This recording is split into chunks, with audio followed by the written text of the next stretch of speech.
This is not how it was supposed to be. An empty site and an empty assembly hall as we approach the end of the summer term, the 50th term of our retiring headmaster, Bob Griffin. There were, of course, to have been a number of events to mark the end of his time here and to pay tribute to his 17 years of outstanding service. Dinners with governors, drinks with colleagues past and present, a summer afternoon of cricket and a cream tea for all of course now cancelled.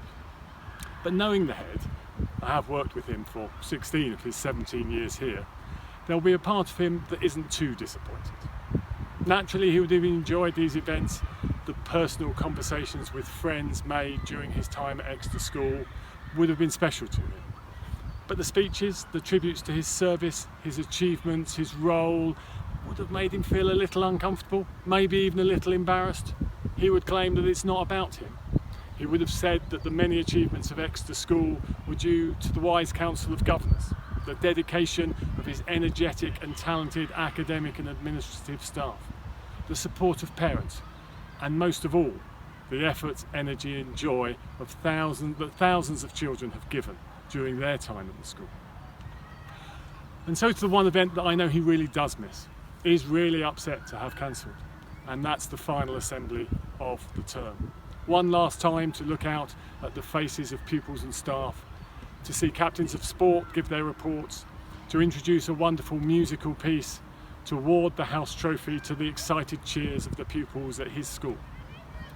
And he would have had one last opportunity to address his current generation of pupils. I think I know what he would have included. He would have spoken of his gratitude of having the opportunity to lead the school. And he would have said many, many thank yous to those who have supported him. But mostly, he will have wanted to tell the pupils to look forward to September with excitement, to be ready and willing to welcome the new head, to continue to uphold the ethos and values of the school, and to welcome her as they will welcome the 150 or so new pupils who begin their Exeter School journey in September. He would have said it is, and has always been, the pupils who are the spirit of the school. The achievement of the school are all pupil achievements. He might have said that they should keep doing what they are doing with a smile on their faces. And with warnings issued in advance by the head for me to be brief, I would have said a word to the pupils, and so I say them to you now and send them to you online.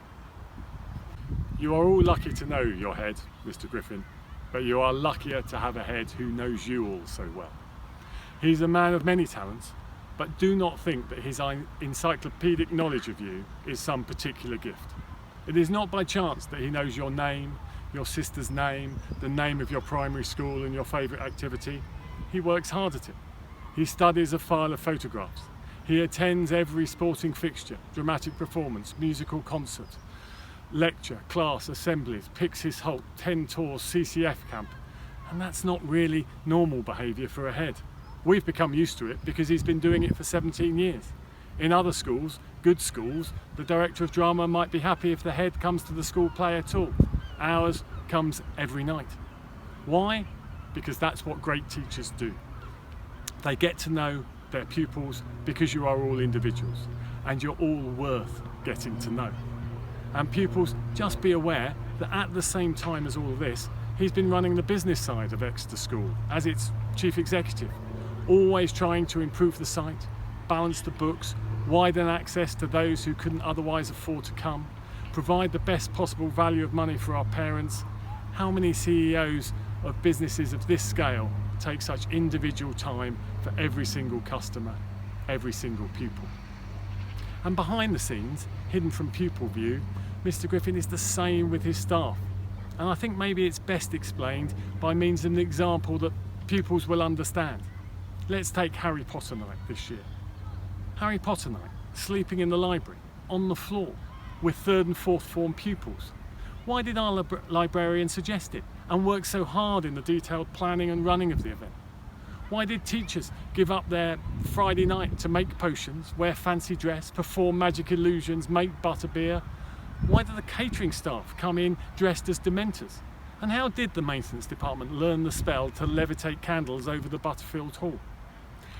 The next morning, why did we all get woken early by the sound of coaches leaving with another dozen staff off to run 10 tours training and a Saturday night away from their families?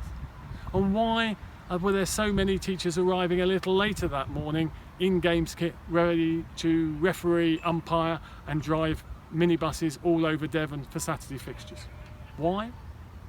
The reason is that the staff, from teacher to librarian, from kitchen staff to estates team, all the way to the senior deputy head, we feel part of something bigger than a normal school.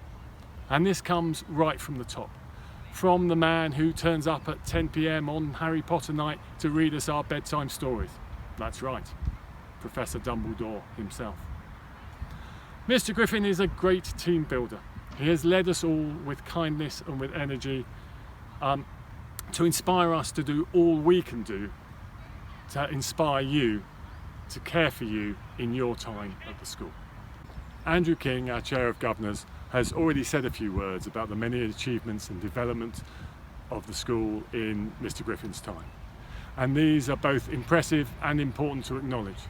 But it's my strong belief that all of these stem from the fact that your head knows his pupils, wants the best for you every single day through your years at the school, and is genuinely interested to see your development.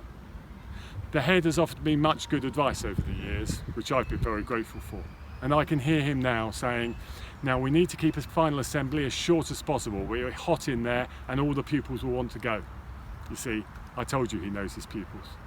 So on your behalf, I will thank Mr Griffin publicly.